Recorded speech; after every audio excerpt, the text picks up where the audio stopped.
Hello दोस्तों, आपका हमारे चैनल हिंदी हॉरर पॉडकास्ट में स्वागत है। दोस्तों, आज की पहली कहानी हमें राहुल जी ने भेजी है और इसी के साथ आगे की कहानी हम राहुल जी के पॉइंट ऑफ व्यू से सुनेंगे। ये कहानी करीब 35-40 साल पुरानी है और बिल्कुल सच्ची है। मुझे मेरे पिताजी ने ये कहानी बताई थी। हमारे यहाँ के सभी लोगों को इस कहानी के बारे में पता है। हमारा गांव जहाँ है वो एक पहाड़ी इलाका है। अब तो फिर भी ये इलाका बहुत मॉडर्न हो चुका है, लेकिन 35-40 साल पहले यह इलाका बहुत सुनसान हुआ करता था। ज़्यादा आबादी भी नहीं थी। तो कहानी ऐसी है कि करीब 40 साल पहले हमारे ही गांव का एक फौजी छुट्टी पर घर आया था। पहाड़ी इलाका था और बहुत पिछड़ा भी था, इसलिए कोई बस या कोई और साधन सीधा गांव तक नहीं आता था। बस सीधा मेन बस अड्डे पर उतारती थी और वहां से पैदल ही गांव तक आना पड़ता था पहाड़ों के बीच से। तो वो फौजी पैदल ही रात के समय सुनसान इलाके से घर आ रहा था। जब वो रास्ते में आ ही रहा था कि उसको सड़क किनारे जंगल में किसी लड़की के रोने की आवाज़ सुनाई दी। फौजी था इसलिए बहादुर भी था, तो वो जंगल के अंदर गया देखने के लिए कि कौन रो रहा है, और कोई होता तो शायद इतनी हिम्मत नहीं कर पाता। जब वो अंदर पहुंचा तो उसने देखा कि अंधेरे में एक पेड़ के नीचे एक जवान लड़की अकेली बैठी है और रो रही है। वो उसके पास पहुंचा और उससे पूछा कि वो वहां कैसे पहुंची और उसका घर कहाँ है। लड़की जवान थी और बेहद खूबसूरत थी, लेकिन उसको कुछ याद नहीं था। लड़की रो रही थी और उसने फौजी से उसको अपने साथ ले जाने के लिए रिक्वेस्ट किया। फौजी उस लड़की को अपने घर ले आया। अगले ही दिन पूरे गांव में ये बात फैल गई कि फौजी किसी लड़की को लाया है जंगल से। सबने जानने की कोशिश की कि लड़की से कि वो कौन है और कहाँ से आई है, लेकिन उसको कुछ याद ही नहीं था। शायद उसकी याददाश्त खो चुकी है, सबको लगा। लड़की फौजी के घर ही रहने लगी।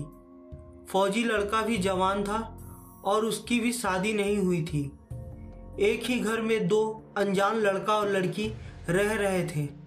लोगों का तरह तरह का बात करना लाजमी था, इसलिए उस फौजी लड़के के घर वालों और गांव वालों ने फैसला किया कि उन दोनों की शादी कर दी जाए। लड़की ने भी हाँ कर दी।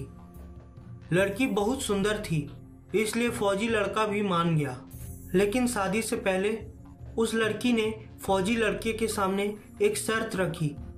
उसने बोला कि मैं तुम्हारी हर बात मानूंगी, घर का सारा काम करूंगी, बस तुम कभी भी बिना दरवाज़ा खटखटाए मेरे कमरे के अंदर मत आना। लड़का मान गया और दोनों की अच्छे से शादी कर दी गई। सब कुछ अच्छा चल ही रहा था। 10-12 साल बीत गए। दोनों के 3 बच्चे भी हो गए थे। फौजी लड़का बीच बीच में छुट्टियों पर आता, कुछ समय बिताता, फिर वापस चला जाता। एक बार वो छुट्टियों पर आया हुआ था, वो और बस जाने ही वाला था। सुबह अच्छे से तैयार होकर खाना भी खा लिया था। उसकी पत्नी ने खाना बना दिया था। फिर वो बाहर चला गया जाने के लिए।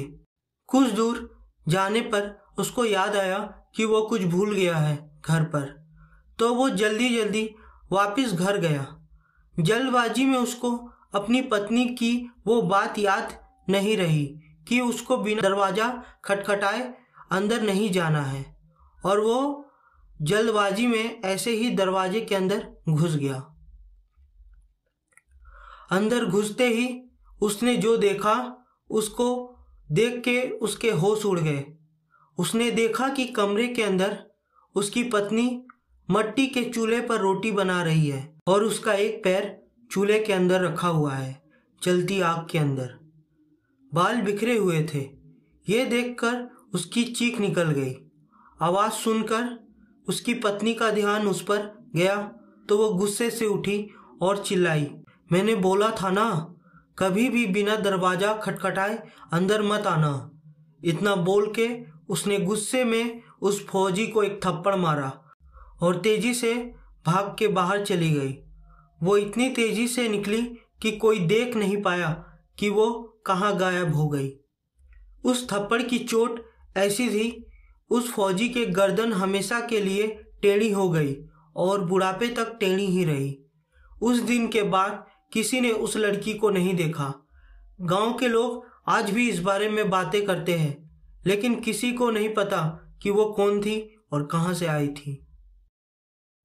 दोस्तों, आज की दूसरी स्टोरी हमें सुनील जी ने भेजी है। तो दोस्तों, आगे की स्टोरी हम सुनील जी के पॉइंट ऑफ व्यू से सुनते हैं। ये उन दिनों की बात है जब मेरे ऊपर फोटोग्राफर बनने का भूत सवार हुआ करता था। पिताजी से झगड़कर पैसा लेकर मैंने कैमरा खरीदवाया था। उन दिनों में अपने आसपास दिखने वाली हर जगह वस्तु और इंसान की तस्वीरें लिया करता था और खुद को अंदर ही अंदर प्रोफेशनल फोटोग्राफर समझने लगा था। पर मेरी हालत तब खराब हुई जब एक भयंकर डरावना प्रेत मेरे कैमरे में कैद हुआ। पहले तो मुझे लगा कि वो फोटो सिर्फ काली ब्लैंक इमेज है, पर गौर से देखने पर मेरे रोंगटे खड़े हो गए, क्योंकि उसमें मुझे धुंधली धुंधली 2 आंखें दिख रही थी और वह आंखें गुस्से से मेरे कैमरे की ओर ही घूर रही थी। डर के मारे मैंने फौरन वो फोटो मेमोरी से डिलीट कर दिया और कैमरा अलमारी में रख दिया। करीब रात के 2 बजे अलमारी में हल्की हल्की आवाजें सुनाई देने लगी। मैं डर के मारे चौंक गया।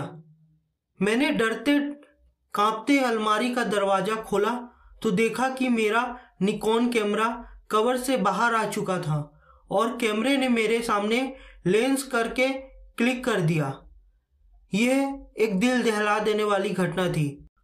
मैं फौरन भागकर कमरे से बाहर आ गया और पूरे घर को जगा दिया। पूरी घटना सुनकर पापा मेरे रूम में गए और उन्होंने कैमरा अपने हाथ में लेकर मेमोरी चेक की, पर उसमें मेरी कोई तस्वीर नहीं खींची मिली। तो पापा ने कहा कि मेरा भ्रम होगा।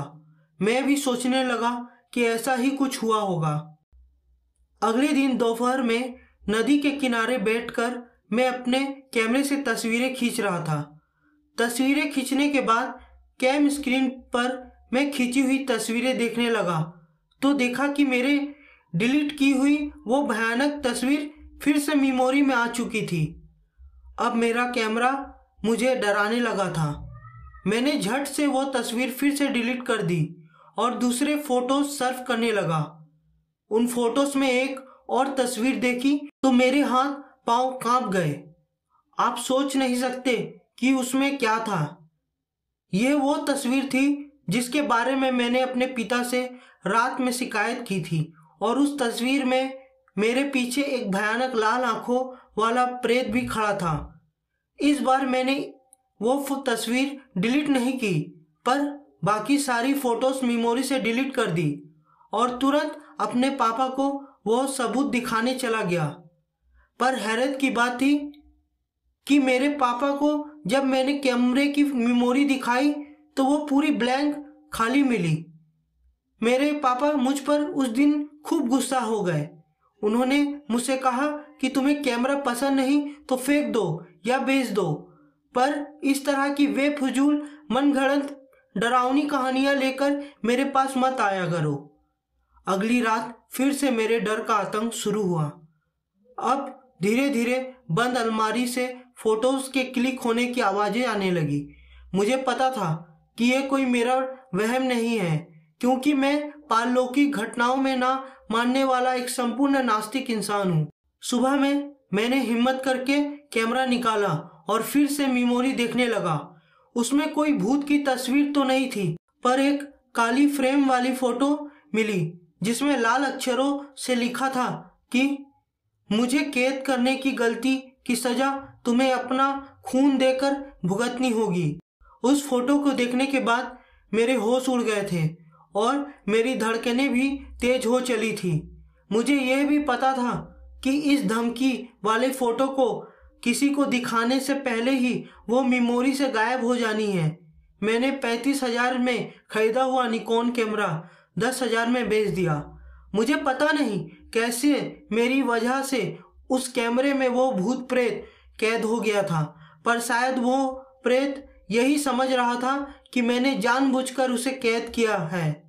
अब मुझे फोटोग्राफी और कैमरे के नाम से भी चिढ़ है और हर वक्त डर लगा रहता है कि कहीं कैमरे वाला भूत प्रेत मुझे कोई नुकसान ना पहुंचा दे। दोस्तों, हम हमारे चैनल में इसी तरह के हॉरर स्टोरी लाते रहेंगे। अगर आपको हमारा वीडियो अच्छा लगा तो वीडियो को लाइक और चैनल को सब्सक्राइब जरूर से करें और शेयर भी कर दें। तब तक के लिए कीप लिसनिंग।